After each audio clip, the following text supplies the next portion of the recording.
그 월급에 잠이 와?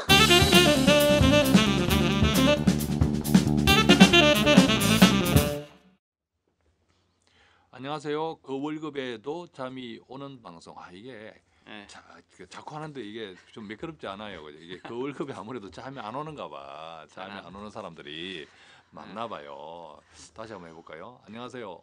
그 월급에도 잠이 와야 하는 방송. 머니스토리 꼰대입니다. 뭉치입니다. 반갑습니다. 드디어 제 책이 제 책 알죠? 제목이 뭐죠? 예. 당신의 가난을 당신의 경영하라. 가난을 경영하라. 베스트셀러? 당신의 가난을 경영하라가 출간 2주 만에 교보문고 오늘의 책. 영풍 박수 쳐야죠 일단은. 영풍문고 화제의 책. 그죠? 화제의 책? 화제의 책. 어. 반디 앤 루이스. 그죠? 여기 서울문고인데 반디 앤 루이스 베스트 북스. 베스트 북. 이게 동시선정. 야. 출간 2주 만에 베스트셀러가 되었는데 음. 이게 좀 사실은 썩 기분 좋지는 않아요. 왜요? 왜냐하면 이게 가난이라는 게 아무래도 다 이렇게 좀 좋아하는 말은 아니잖아요, 그죠? 네. 근데 우리 속에 그 좀 이렇게 드러내어 놓기 싫어하는, 네네. 드러내어 놓기 싫은 그런 단어가 현실적으로 우리들의 마음 한켠에 점점 크게 자리하고 있는 현실을 반영한 것이 아닌가 이런 생각이 들어서 씁쓸하네. 조금 좀 그래요. 그래서 제 책이 잘 팔리는 게 사실은 조금 미안한 오히려 그런 생각도 들고 그런 마음이 있습니다. 어쨌든 뭐 그것이 그 우리가 적극적으로 가난을 격려하자는 거니까 또 그 책을 통해서 독자들이 앞으로의 시대를 잘 살아가는 재정적으로 그런 또 인사이트가 되면 또 이게 저자로서 무엇보다도 또 보람이 있겠지만 그렇습니다. 아직 자, 인쇄를 못 받으셔서 그렇게 생각되시는 거 그렇죠. 아니신가요? 아직 인쇄는 아직 못 받았어요. 근데 뭐 입금 사실은 믿어야지 이게 기분 좋아질 텐데. 근데 사실은 그 인쇄를 네. 그렇게 뭐 이렇게 기다리지는 않습니다. 아까 진짜 그런 마음으로 그런 마음 때문에 기다리지는 않는데 좀 진짜 읽는 분들한테 먼저 많은 도움이 되면 좋겠어요. 읽는 분들한테 많은 도움이 되면 좋겠고 오늘 이제 그런 의미에서 우리가 이 가난의 시대, 가난의 시대 앞으로 인생 100년 즐겁게 살아야 되는데 좀 이렇게 노후 그죠? 노후에 대해서 한번 보도록 하겠습니다. 30대의 노후. 네, 30대 노후. 네. 뭉치 씨가 30대죠? 네네, 30대입니다. 네, 30대 노후 하면 좀 어떤 생각이 들어요? 노후라는 단어가. 20대 후반에는 몰랐어요. 네. 그런 단어가 와닿지 않았는데 30대가 되니까 그리고 이제 30대라는 것보다는 시간이 이제 지남에 따라서 점차적으로 이제 관심이 많아지고 준비해야 되고 걱정이 된다. 나이와 상관없이 그렇게 많이 느껴지는 것 같습니다. 그렇죠. 요즘 특히 이제 TV나 이런 뉴스에서 어르신들, 이 궁핍한 어르신들, 또 그런 뉴스들이 슬픈 뉴스들이 많다 보니까 젊은 층에서도 자신의 미래, 그죠? 노후 그런 것에 대한 걱정과 함께 준비가 많아지는 것 같아요. 맞아. 그리고 실질적으로 이제 사회초년생들을 저희가 상담을 많이 진행해 보면 그 아까 꼰대 씨가 말씀하신 것처럼 똑같아요. 사회초년생이 입사한 지 몇 개월 되지 않았는데 벌써 노후에 대한 생각이 있고 거기에 대한 준비 의식이 있어요. 예전과는 많이 좀 틀린 점인 것 같아요. 그만큼 심각하게 지금 느끼고 있는 거지. 그리고 또 덩달아 금융권에서 이걸 활용해서 마케팅을 많이 하죠, 공격적으로. 네. 그렇죠. 그래서 우리는 이런 그 공격적인 마케팅 속에서 우리가 어떻게 제대로 준비해야 될지 그에 대해서 많이 좀 고민할 필요가 있을 것 같습니다. 그렇죠. 팔려는 사람. 그걸 사긴 사야 되는데 잘 사야 되는 사람. 그렇죠. 그죠? 그 사이에 우리가 있습니다. 네. 머니 스토리는 그 사이에 있습니다. 그죠? 그 사이에 있습니다. 한번 보죠. 구체적으로. 자, 30대의 노후. 이 기사에는 35세. 그죠? 35세 하니까 생각나. 옛날에 제가 한 10여 년 전에 35 행복한 도전자들이라는 책을 썼는데 네네. 딱 35 그 나이네요. 35 김씨 딱 제일 많은 성. 김씨시 아니면 박씨야 그죠? 예, 오늘은 이 기자는 김씨를 데뷔를 시켰습니다. 30대 그래서 김씨. 나와 있네요. 30대는 아무도 없다. 30대는 회사에 입사해 결혼하고 애를 낳으며 잠깐만요. 죄송합니다. 자녀 사교육과 자산 형성에 본격적으로 눈을 뜨는 시기다. 하지만 한국 경제의 중추라고 할 수 있는 30대는 과거 개발 시대부터 부를 축적하기 쉬웠던 부모 세대와 달리 모아둔 돈이 별로 없으며 각종 비용 인플레로 인해 상당수가 빠듯한 삶을 살고 있다. 그렇죠. 오늘 아침에 출근하면서 뉴스 라디오 프로그램에 어떤 인터뷰를 한두 개 듣는데 대학생 학자금 대출. 네네. 그래서 어느 여자 대학생은 학자금 대출이 지금 시점에서 1,000만 원이 있다 그래요. 현재 가치로. 네, 지금 현재 저기 학생인데 아마 대학을 졸업할 때까지는 이럭저럭 대출이 한 4천만 원 정도로 예상하더라고. 이럭저럭. 그래서 장학금 안 받는 소리죠. 장학금, 요즘 장학금을 대학이 주나요? 네. 대학금을 안 줘요. 그래서 그걸 언제 다 갚을 수 있냐? 한 8년 걸리겠다고 8년 정도 계산을 했더라고요. 8년 정도 걸리겠더라고. 그러면 지금 30대 참 힘들어요, 그죠? 또 30대가 빠듯할 수밖에 없어. 네, 많이 빠졌어요. 그죠? 많은 빚을 안고 사회생활을 시작한다는 그게 녹록지가 않거든요. 네. 30대 화이팅. 자, 그래서 그래도 이겨내야지. 30대 특성에 맞는 저비용 고효율 노후 전략을 미래에셋 은퇴 연구소에 조언에 따라 7가지로 나눠 세워봤다. 한번 보죠. 뭐라고 얘기 나오는지. 첫 번째. 연금과 보험의 중요성을 인지하라. 중요합니다. 예, 중요해요. 그 연금이라는 것이 노후의 급여잖아요, 그죠? 예, 은퇴 이후의 급여 통장, 월급 통장이 연금이니까 대단히 중요하죠. 예. 그래서 대표적으로 국민연금, 재직연금, 이제 개인연금을 쌓는 삼청연금을 3종 세트를 준비해라. 이거죠. 이제 뭐 이거는 공공연한 사실이지만 30대의 국민연금은 크게 메리트가 없죠. 그죠? 상대적으로. 여기 나와 있어요. 35세 직장인이 65세 때부터 연금을 수령하는데 30년 동안 국민연금 가정을 유지하고 그리고 매년 얼마 보지? 월 소득 300 정도 오시는 분이에요. 그러면 현재 가치로 65세 때 80만 원. 약 80만 원 받으신다. 근데 중요한 것은 30년을 꼬박 내야 돼요. 꼬박 내야 되고 그리고 이제 현재 시점이지만 그 국민연금 수급률이 점차 낮아지면 법이 자꾸 바뀔 거고 이거보다 더 작게 받겠죠. 현재 그렇죠. 나는 여기서 이제 수급률이 떨어진다는 것은 당연지사인데 그거는 뭐 기정사실화되어 있는데 진짜 30년을 꼬박 한 달도 빠지지 않고 부을 수 있다는 건 부어야 된다는 거. 이게 거의 불가능하다는 거예요, 사실은. 이게 거의 분명히 이 중간에 이직도 있을 것이고 뭐 실직도 있을 것이고 다시 재개하는 이런 등등 이게 얼마나 어렵겠어요. 그렇게 해서 얻는 돈이 지금 현재로 가장 긍정적인 그죠? 가장 긍정적인 조건을 가지고 얻을 수 있는 돈이 80만 원이라. 80만 원. 80만 원. 근데 여기서 실질적으로 받을 수 있는 거는 80-90% 정도.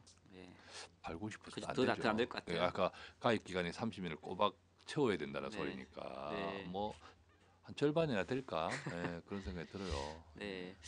그래서 그 이야기 좀 해볼까요 오늘 그러면 국민연금, 재직연금, 그다음에 개인연금. 그래서 개인연금 얘기 관련해서 저희가 이번에 그 월급의 잠이와 제일 처음에 그 주제로 저희가 했던 내용인데 재직연금요? 개인연금. 네네.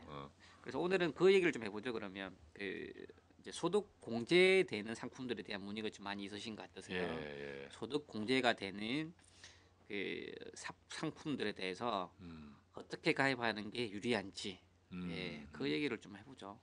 소득공 지금 그게 이제 세액공제로 바뀌었죠, 그죠? 그렇죠. 세액공제로 바뀌었는데 하여간 지난해까지는 소득공제라고 이야기했고 그 상품이 이제 주로 그 세 가지가 있죠. 그 금융기관들에 따라서. 그렇죠. 은행에서는 은행에서 판매하는 연금 저축 신탁. 근데 사실 그거는 거의 가입하지 않습니다, 그죠? 별 의미가 없기 때문에. 옛날에 좀 가입했는데. 증권사 연금저축보험. 증권사는 연금저축펀드. 펀드. 보험사는 연금저축보험. 연금저축보험의 장점이라고 하면 연금저축보험의 장점이 뭐죠? 일단은 이제 원금 보장이 된다는 게 좀 아무래도 좀 장점이신 거고요. 예. 그리고 연금 수령을 할 때 종신형 연금이 종신형이 수령 가능하다. 가능하다. 즉 그 말의 의미는 뭐냐면 은행권 상품이나 증권사 상품은 종신형 연금 그렇죠. 기능이 없어요. 종신형이라고 하면 우리가 죽을 때까지 받을 수 있는 기능이라는 그렇죠. 겁니다. 평생 받는 예, 반면에 이제 은행이나 증권사는 죽을 때까지가 아니고 10년이면 10년, 20년이면 20년 네. 어떤 이게 연금 수령 당시에 기간을 정해야 되는 거죠. 네. 예, 그 차이가. 그래서 이 포인트를 가지고 또 하나 더 있죠. 그 연금 네.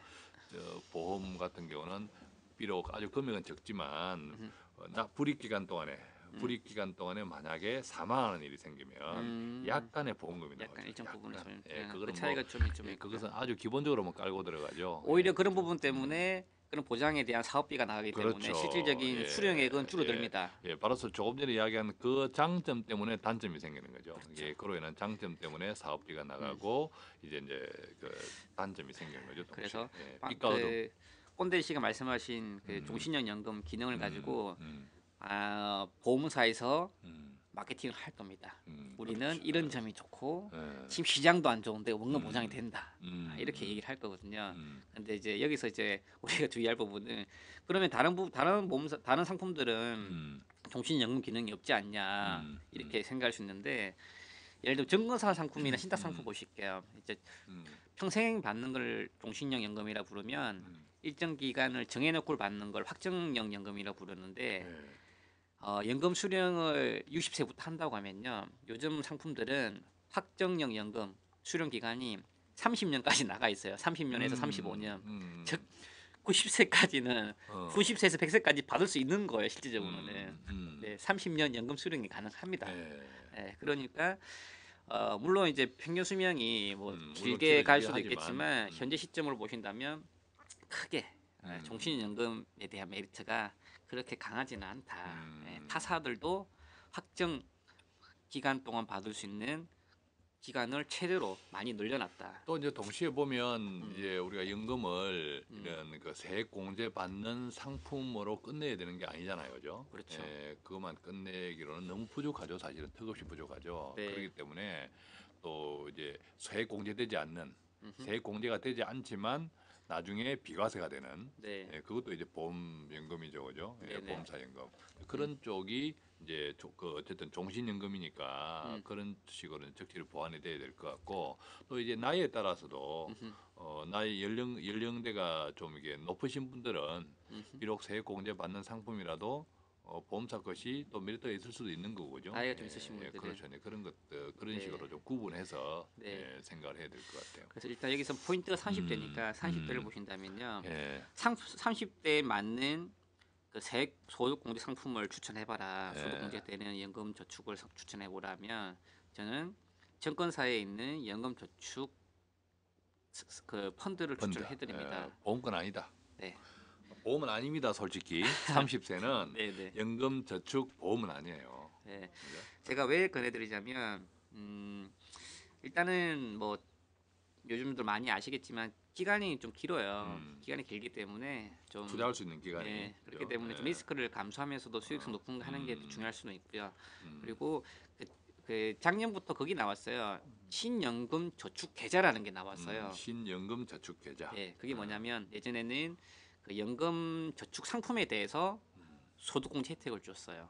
그래서 소득공제 뭐 연간 얼마까지 불이익 얼마까지 소득공제를 준다. 근데 이게 바뀌었어요. 어떻게 바뀌냐면 예전에는 상품에다가 그 혜택을 부여했는데 지금은 계좌에다가 그 혜택을 부여하겠다. 즉 연금 저축 계좌라는 걸 신규로 만들어서 그 계좌에다가 소득공제 혜택을 부여하겠다. 그 말이 뭐냐면 계좌에다가 혜택을 부여하기 때문에 계좌 안에서 어떤 거를 굴리든지 그 몫은 본인 몫이다 이거죠. 즉 지금 현재 나와 있는 연금 저축 계좌에 해당할 수 선택할 수 있는 펀드가 대부분 약 뭐 30개에서 많게는 50개까지 이런 펀드가 다양하게 구성이 되어 있다 이거죠. 예전에는 연금 저축 펀드 하나만 선택을 해서 이제 운영을 해야 되는데 지금 그게 아니라 계좌 자체 400만 원 범위 내에서 지금 현재 세액공제를 받겠지만 계좌에서 소득공제 혜택을 주겠다. 대신에 계좌 내 수십 개 속에서 이동할 수 있다. 그렇죠. 운영할 수 있는 거는 그전에는 고작 한 개거나 또는 뭐 한 5개 정도 이렇게 포장된 그 속에서 이동할 수 있는 정도였는데 지금은 엄청 신연금 저축 계좌. 그죠? 그렇죠. 이게 좀 의미하는 게 되게 좀 중요한데요. 40개, 50개 되는 소리는 그 펀드가 무수히 많은 펀드고 대부분 그 우리가 시중에서 볼 수 있는 펀드들은 다 들어가 있어요. 대표 펀드들은. 그래서 중요한 건 여기는 주식형뿐만 아니라 채권형 그리고 한국뿐만 아니라 뭐 그 해외형이라든지 뭐 즉 투자 대상 라인업이 되게 다양하다 이거죠. 투자 지역도 글로벌한 것도 있고 국내 것도 있고 대상도 뭐 다양하고. 그래서 내가 주식이 싫어. 난 안정적으로 가고 싶어. 그렇게 할 경우에는 그냥 채권형. 채권형 펀드가 있기 때문에 채권형 펀드를 선택할 수가 있다 이거죠. 머니스토리 방송은 증권업 협회하고 아무 관계 없죠? 전혀 없습니다. 전혀 없습니다. 저희는 뭐 실질적인 상담을 진행하는 입장이기 때문에 아니 좀 고객 입장에서 많이 생각하는 편이죠. 그래 좀 관계가 되어서 뭔가 좀 주면 좋겠어. 안 줘. 증권협회? 안 줘, 그죠? 어쨌든 관계 없습니다 우리는. 그래서 30대는 연금 저축 계좌. 증권사 상품을 오픈하고 그 계좌 안에서 다양한 그 펀드 상품들을 통해서 운영하는 게 선택권의 다양함이 있기 때문에 훨씬 더 유리할 수 있다. 콕 집어 이야기하면 30대는 투자 기간이 길고 그렇기 때문에 조금 적극적인 투자형 상품으로 내 연금 저축 세공제 받으면서 불리는 게 좋다. 그러면 콕 집어서 그냥 펀드 쪽이다. 이렇게 보면 그리고 또 하나는 뭐냐면 아까 여기서도 서두에 나왔는데 30대는 되게 불안한 단계예요. 그리고 이직도 잦을 수도 있고 그리고 이제 출산을 했을 경우에는 육아휴직이 있을 수도 있고요. 못 낼 수도 있어. 소득이 일정 기간 단절될 수가 있어요. 그러면 불입을 못 하지 않습니까? 그렇지. 근데 이제 보험사 연금 저축 상품들은 불입을 계속해야 돼요. 어쩔 수 없이. 그렇지. 5년에서 10년은 꾸준히 넣어줘야 돼요. 중간에 중지가 안 돼요. 금액도 조절이 쉽지가 않고. 그럼 해약이 돼. 그렇죠. 근데 이제 증권사 연금 저축 계좌 상품들은 납입 자유예요. 요즘 이제 뭐 보험사 연금 저축 보험도 납입 유예되는 기간이 있죠. 있는데 일정 기간 이상을 의무적으로 불입한 이후에 혜택이 주어지기 때문에 그게 이제 바로바로 뭐 한 달 가입하고 그때부터 쉴 수 있는 게 아니고 옵션이 있죠, 그죠? 그리고 또 직장인들은 연말에 한꺼번에 성과급이 나오는 경우가 있죠. 그렇기 때문에 평소에는 안 내다가 연말에 여유자금 있으면 한 번에 넣는 그런 경우도 있기 때문에 좀 납입에 대한 유연성 측면에서도 훨씬 낫다. 조금 유리할 수는 있습니다. 안 내도 되니까 뭐 저렇게 해약하지 않으면 그죠? 펀드 자체를 해약하지 않으면 그 납입을 안 내도 되고. 근데 여기서 잠깐 보통 이제 사회 초년생들 특히 30대 같으면 이제 직장을 잡았다. 그럼 뭔가 이제 세액공제 받는 상품에 가입을 하는 게 좋다. 그렇게 생각하고 있는데 어느 날 이모가 왔어. 이모가 와서 이모가 왔다. 이모가 왔어. 그래서 사인을 했어. 그죠? 이모가 설계사죠. 보험 설계사죠. 이모가 사인을 했어. 근데 잘 모르니까 또래사 사인. 그렇게 해서 연금 저축 보험에 가입했어. 30대가. 그런 경우 지금 이 방송을 들으면 그러면 이거 어떻게 해약해야 돼? 이런 생각 당연히 가질 건데 어떻게 해야 돼요? 그래서 뭐 여러 가지 상황들을 고려해 봐야 되겠지만 그럴 경우에 좀 그 선택할 수 있는 걸 말씀드리면 그 연금 이전 제도라는 게 있습니다. 즉 그 법적으로 보험사의 연금 저축 상품, 증권사의 연금 저축 상품, 그리고 은행의 연금 저축 상품 간에는 서로 간에 이전이 가능해요. 그래서 이사를 다닐 수 있다. 이사 다닐 수 있는 거죠. 그럼 좋은 표현이 있었네. 이사 다닐 수 있다. 쉽게 이사 다닐 수 있습니다. 그게 나라에서 하라고 나와 있어요. 근데 이제 많이들 모르세요. 복비도 없어. 그래서 그럴 경우에는 이제 이사를 통해서 조금 더 좋은 환경에서 살 수 있는 그런 권리를 가질 수 있습니다. 근데 이 이제 보험 같은 거 연금 저축 보험을 이사를 올 때는 어떻게 내가 낸 돈 기준으로 이사를 오나요? 뭐 정확하게 말씀드리면 1년 가입했어. 1년을 1년을 월 20만 원으로 넣어서 예를 들면 그죠? 그러면 원금이 240만 원 내가 넣은 거잖아요. 그럼 옮긴다. 이사를 간다 하면 해약 환급금 기준이에요. 해약 원금 기준이 환급금. 아니라 1년 시점에 해약 환급금이 얼마인지, 예, 즉 이전 시점에 해약 환급금이 얼마인지에 따라서 달라집니다. 손해 보네 그만큼. 그래서 통상적으로 한 4년 정도까지는 해약 환급 연금보다 작을 거예요. 예. 예. 그리고 4년 이상은 유리할 거고요. 그러면 그렇다고 안 옮겨야 되냐? 아니에요. 옮기는 게 유리할 수 있어요. 예, 왜냐하면 장기적으로 수익을 감안했을 경우에 1, 2% 정도만 차이가 나더라도요. 이런 해약 환급금이 작아짐으로 일 수 있는 손해는 바로 회복이 가능하다. 그렇군요. 그래도 이제 정서상 1년 가입했는데 그럼 해약 엄청 떨어지잖아, 그죠? 그럴 경우에는 20% 30%밖에 안 될 네, 텐데. 1년 그때는 좀 더 유리하시는 그죠. 것 같죠. 네. 좀 유지하셔서 네. 또 이제 정서상 느끼는 그 막대한 피해, 그렇죠. 예, 그거를 좀 이렇게 그런 멘탈 붕괴돼. 이거 뭐 그냥 아무것도 하기 싫어져. 예, 그래서 그런 것들 좀 지혜롭게 그렇죠. 예, 이렇게. 그 대신에 이제 아까 그 보험을 옮길 때는 해약 환급금 기준에 적립금이 오는 거고. 네. 대신에 이제 신탁의 은행이라든지 펀드가 이사할 때는 평가 그렇지 금액. 않죠. 그냥 평가 그 그때 기준의 평가 금액, 그죠? 예, 그렇게 움직이는 거죠. 알겠습니다. 다음 한번 보실까요? 여기 또 나오네. 경력 단절 여성에 대한 조언. 아니 경단녀가 뭔 줄 알았더니 경단녀 나는 뭐 경기 있는 여자. 예, 경단녀네. 이게 경력 단절 여성. 우리는 너무 줄임말을 자주 써. 경단녀. 그월잠. 그월잠이 뭔지 아세요? 그월잠. 그렇죠. 그월잠. 그월급에 잠이 잠이 오나. 오나. 네, 그월잠. 국민연금과 퇴직연금 수령 조건을 10년을 못 채운 경단녀 경력 단절 여성들은 추가 납입을 해라 이 얘기인데요. 중요하죠 이게. 추가 납입. 납부예를 신청했다가 주위에 소득이 생겼을 때 납부하는 것 거기에 써놨네요, 그죠? 이런 것. 근데 이제 가능하면 경력 단절 안 하는 게 좋습니다. 여성들, 대한민국 여성들 경력 단절 안 하는 게 좋아요. 왜냐하면 복귀하면 자리가 없습니다. 있다 하더라도 훨씬 수준이 떨어집니다. 그래서 가능하면 아이를 업고라도 그죠? 예, 경력 단절을 안 하는 게 좋습니다. 물론 남편의 헌신적인 뒷바라지가 있어야 돼요. 뒷바라지가. 예, 그거 안 해주겠다 하면 그 결혼하기 전에 조건을 달아야 돼. 깍스를 써야 돼. 그리고 결혼하지 말아야 돼. 그런 남자하고는 진짜 여성의 경력 단절 대단히 신중하게 생각해야 돼요. 그리고 배우자분들은 추가 불입을 그 직장 가입자가 아니라 지역 가입자이기 때문에요. 소액으로 해주는 게 도움이 돼요. 왜냐하면 그 국민연금은 강제 제도잖아요. 즉 로직을 잘 따져보면요. 상대적으로 작게 내시는 분이 수급이 상대적으로 많아지는 구조예요. 소득이 많으신 분은 상대적으로 작게 받는 구조고요. 그렇기 때문에 좀 지역 가입자가 금액을 최소한으로 하시면 금액이 얼마 되지는 않고 10만 원 미만이실 거거든요. 그 정도로 넣는 거는 뭐 저는 적극 찬성입니다. 그렇게 나와 있고요. 그다음 토픽 한번 볼까요? 능력에 대한 투자와 노후 시스템 구축. 즉 자신의 몸값을 높이라 이거죠.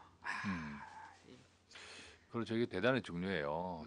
우리가 이제 인생을 100세를 산다 하면 자, 인생 100세인데 만약 50살이라고 하면 인생 시계가 몇 시입니까? 인생 100살인데 50세다. 인생의 시계가 24시간으로 하면 12시. 12시 정오 땡땡. 땡땡. 낮잠 잘 시간인데. 정오 땡땡 낮잠 잘 시간이고. 그러니까 이게 우리가 돈을 버는 거 자기 개발 이런 쪽을 너무 성급하게 이게 판단하지 말아야 되는 거죠. 그렇죠. 예, 성급. 영어 같은 경우에도 예를 들면 우스갯 이야기지만 우리나라 영어 시장이 대부분 95% 이상은 영어 초보 시장이라 그래요. 네. 왜냐하면 큰 대기업에 입사할 때 뭐 토익 뭐 이렇게 900점 이상 되어도 입사하면 땡 영어를 안 해. 그리고 다시 뭔가 영어를 하면 전부 초보야. 그래서 초보 항상 우리는 유치원 때부터 시작해서 돌아가실 때까지 영어는 초보야, 그죠? 그런데 이 말씀을 드리는 것은 이 자기 개발이 대단히 중요하다. 그럼 이게 지속성이 대단히 중요하다는 거죠. 계속 노력해야 돼, 계속. 그리고 실질적으로 제가 이제 상담을 경험을 해보다 보니까 이런 30대 중에서도요 상대적으로 저소득층이 있고 상대적으로 맞벌이를 통해서 좀 대기업에 다니는 고소득층이 있으세요. 근데 그 대부분의 맞벌이 고소득층들은 주말에 자기 개발을 해요. 즉 학원을 다녀요. 중국어 학원을 다닌다든지 영어 학원을 다닌다든지 뭔가 아까 꼰대 씨가 말씀하신 자기 개발을 통한 몸값을 높이려고 굉장히 노력을 많이 합니다. 근데 상대적으로 저소득층은 안 해요. 자기 개발을. 안 하지. 놀아 그냥.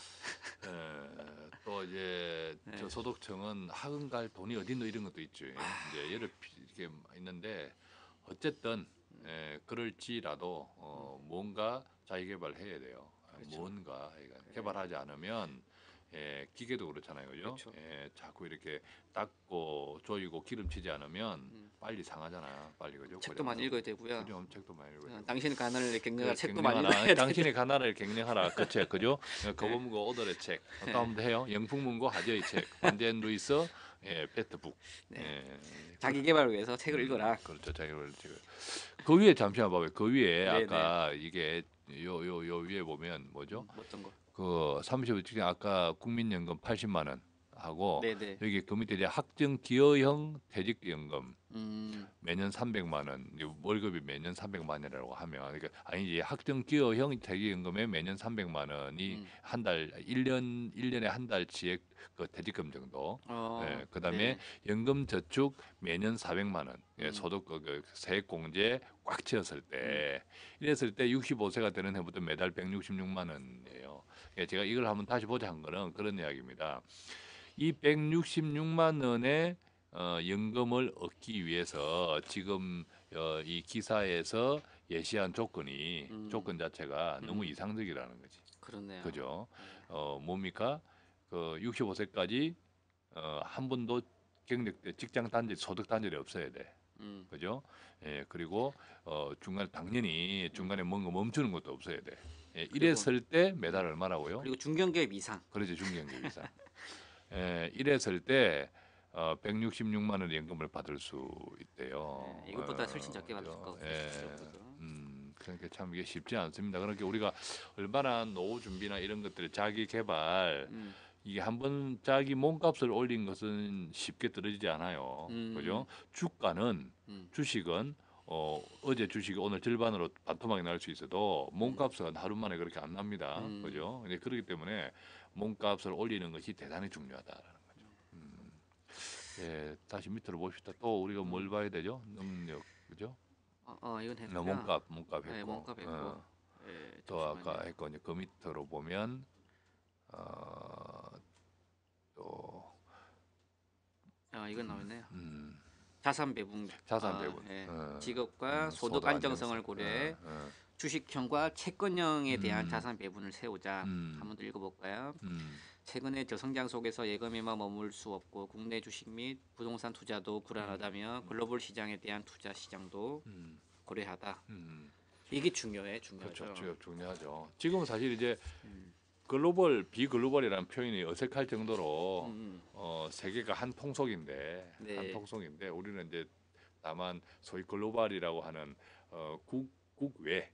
국외 투자에 익숙하지 않은 거죠. 정서적으로 아직.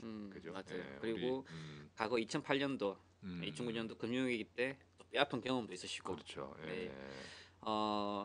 우리나라 주식 시장이요. 전 세계에 차지하는 비중이 약 2% 정도밖에 안 돼요. 전 세계에서. 그렇게도 높네요. 높은 겁니까? 그래서 50분의 1을 차지한다는 거잖아요. 그래서 종종 이런 분도 있으세요. 나는 해외 펀드는 쳐다보기도 싫다. 과거에 뼈아픈 경험이 있기 때문에. 근데 우리가 좀 그런 리스크를 알면서도 좀 고려해볼 부분은 나머지 98% 시장이 열려있다 이거죠. 작년 같은 2014년도만 해도 선진국 증시는 되게 하락이었지만 국내를 포함한 신흥국 증시는 상당히 안 좋았습니다. 즉 국내라든지 일정 좁은 시장만 고집할 경우에는 나머지 투자 대상들을 넓힐 수 있다. 그죠. 특히 또 이제 조금 이제 신흥국 리스크가 있지만 이제 성장하는 국가. 장기적으로 보면 특히 이제 30대는 장기 투자를 한다고 보면 성장형 보통 이제 성장은 우리가 인구로 많이 따지죠. 그렇죠. 우리나라하고 반대되는 인구구죠. 우리는 노령화가 급격하게 되고 있고 또 신흥국들 가운데서는 많은 나라들이 특히 아프리카 같은 오히려 우리하고 반대되는 구조. 젊은 층이 훨씬 두텁고 그런 쪽은 우리나라의 70, 80년대 그죠? 이런 구조이기 때문에 계속 성장할 수밖에 없는 거죠. 약간 어떤 정치적인 불안 또 이런 것이 있지만 그래서 그런 신흥국 것들에 적절하게 분산해 나가면 분산해 나가면 젊은 층 같은 경우죠. 훨씬 긴 시간 동안 상대적으로 좋은 투자 효과를 얻을 수 있지 않을까 이런 생각도 듭니다. 그죠? 그래서 여러분들이 그 펀드라는 그 상품을 저희가 그 저축 대상으로 삼을 때도 국내 펀드도 되게 중요합니다. 예. 중요하지만 그런 여기서 언급한 글로벌 펀드도 되게 중요해요. 그래서 저는 만약에 해외 펀드를 뭐 지금 시점에서 한 개 고려해 보신다면 글로벌 자산 배분형 펀드를 좀 추천해드리고 싶어요. 글로벌 자산 배분. 네, 말 그대로 글로벌하게 전 세계에 자산에 배분되는 펀드입니다. 네, 그래서 이 펀드들은 우리가 해외 펀드를 해야 되는데 뭘 해야 되냐? 주식해야 돼, 채권 해야 돼, 부동산 해야 돼, 모르잖아요. 근데 이 글로벌 자산형 배분들은 전 세계 다양한 국가에 수백 개 종목에 걸쳐서 광범위하게 분산 투자를 해요. 그리고 투자 대상도 뭐 주식뿐만 아니라 뭐 채권이라든지 뭐 현금성 자산, 기타 부동산, 원자재 등 액티브하게 자기들이 알아서 배분을 통해서 투자를 하는 펀드입니다. 그렇군요. 네. 그리고 이제 이런 펀드들은 아무나 못 만들죠. 그 글로벌 자산운용사들이 만들기 때문에 되게 좀 장기간에 걸쳐서 좀 우수한 실적을 내고 있고 검증이 된 펀드들이 되게 많이 있어요. 그리고 좀 오랜 경험이라든지 숙련된 노하우가 있기 때문에요. 저는 그 글로벌 자산 배분형 펀드는 뭐 일정 부분 좀 편입하는 게 좋다. 편입하시는 게 좀 유리할 수 있을 것 여기서 이제 같습니다. 글로벌 소비재 펀드라는 게 있는데 이 단어가 약간 생소할 건데 네네. 이게 그 소비재 펀드라는 것이 주로 어떤 기업에 투자하는 거죠? 뭐 그래도 소비재 펀드라고 해서 아이스크림에 투자하고 이런 뜻은 아니죠, 그죠? 예. 요즘 뭐 국내에서 해외 수입차 비중 20% 정도 된다고 합니다. 대표적 소비재가 뭐 자동차, BMW, 뭐 보이는 아우디 이런 외국계 수입차라든지 맥도날드. 우리는 그 BMW 우리는 그 B 클래스 차는 잘 안 타요. 주로 이제 A 클래스, 클래스. 아반떼 이런 그죠? 그런 거 타면 A 클래스를 타야지. A 클래스. 근데 저 B 클래스를 타시는 분들도 많아요. 요즘 생활이 어려우니까 아무래도 A 클래스 좀 고집하기 힘들죠. 그죠? 예. 그래서 그런 것들을 소비재 펀드라고 불려요. 말 그대로 소비하는 것들. 그래서 그런 그 회사에 투자하는 거죠. 네. 그런 회사에 투자하는 펀드들을 주로 소비재 펀드. 그래서 여기서는 뭐 주식형 국내 30, 신흥 주식 30, 글로벌 소비 40인데 이렇게 하라고 했는데요. 이렇게 안 하는 게 좋을 것 같아요. 그냥 그렇게 하지 마시고 그렇게 알아서 배분해주는 자산 배분형 펀드가 훨씬 더 조금 더 안전하게 가면서 고위험 고수익보다는 중위험 중수익 수준에서는 좀 적절하지 않을까. 이렇게 자, 판단하고 그런데 여기 있습니다. 보니까 이제 기사 마지막에 딱 석 줄, 세 줄 저게 중요해. 그죠? 네. 한번 자, 읽어볼까요? 여태까지 우리가 한 것들은 돈이 있어야 하는 거죠.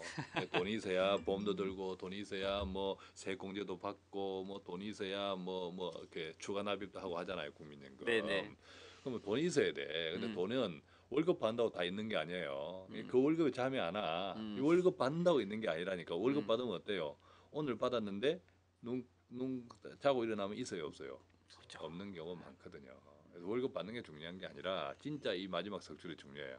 제가 한번 읽어드릴까요? 예.